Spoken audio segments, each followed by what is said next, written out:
So I come in every day, and there's a whole list of things to do. Check the weather, pre-flight the aircraft, brief with the crew, do weight and balance, and pretty much checking the weather throughout the day, get ahead of any changes that may be happening.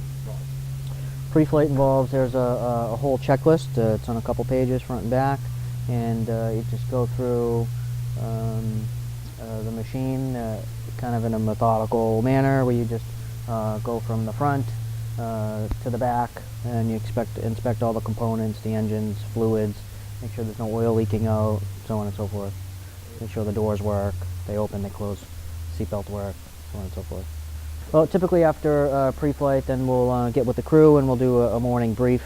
Basically go over any maintenance due on the machine, how much time is left on it, the weather situation for the day, if it's going to be nice clear blue in 22, or it's marginal weather, where we can go, where we can't go, how much weight we can carry, things like that. Get to the helicopter. It's sort of a mad dash to get out to the machine and get running, get up in the air as quickly as possible. Not to rush. There was a saying, slow is smooth and smooth is fast. So you want to move with a sense of purpose, a sense of urgency to get up in the air. So when we actually get to where we're going, we'll bring the patient in. If it's an ICU to ICU, or like a patient being directly admitted, usually the nurse has a full report from the sending, so we can kind of get in and get the patient settled. The most chaotic, especially you do the scene calls with the trauma and you get to the ER, we kind of come in and like, hey, this is the important stuff you need to know right now. We'll get the patient onto your stretcher, and then that person who initially took the report then has to kind of give a whole rundown on everything that was done before we got there, everything we did in our assessment of the patient, so we can kind of guide them. A lot of times, like, we've seen stuff already that they haven't seen, and we kind of have to guide them towards like what we saw already to speed up the care that patient's going to get, and it saves them from kind of redoing what we've already done. So it's a lot of chaos, and you have to very quickly get a lot of information to a lot of people. It's a little bit of a challenge when you walk in. 40 people want to hear the story, but those same 40 people also want to try and get 8 million things done at the same time. So MedFlight, we work with, it's a nurse medic in the back of the ambulance. We both bring two different sides of medicine to it, I guess. But in the back, we all act the same. You know, there's no difference between a medic on MedFlight and a nurse on MedFlight. Just their experiences, past experiences before MedFlight is what kind of makes them different.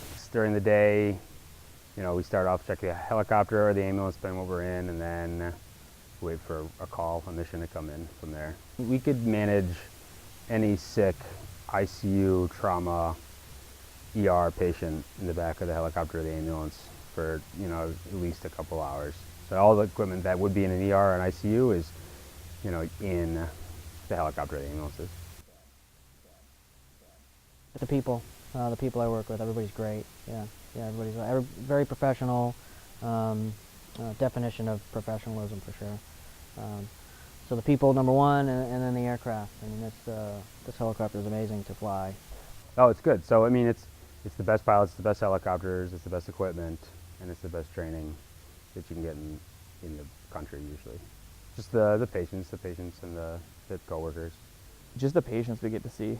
I love variety and the fact that you can go and, you know, 1 second you're working on an infant who's, you know, maybe 20 minutes old to an hour old, and then you finish that call and you're going to go do, you know, a trauma who's 30 years old and finish the day off with someone who's maybe 80, 90 years old. So you see the full spectrum, and, you know, even age-wise, medicine-wise, you see trauma, you see complex medical, everything's constantly changing. So you never really can get into like a set routine. It's always something new. Hi, this is Pam from the BID in Plymouth, the emergency department. Are you guys flying this evening?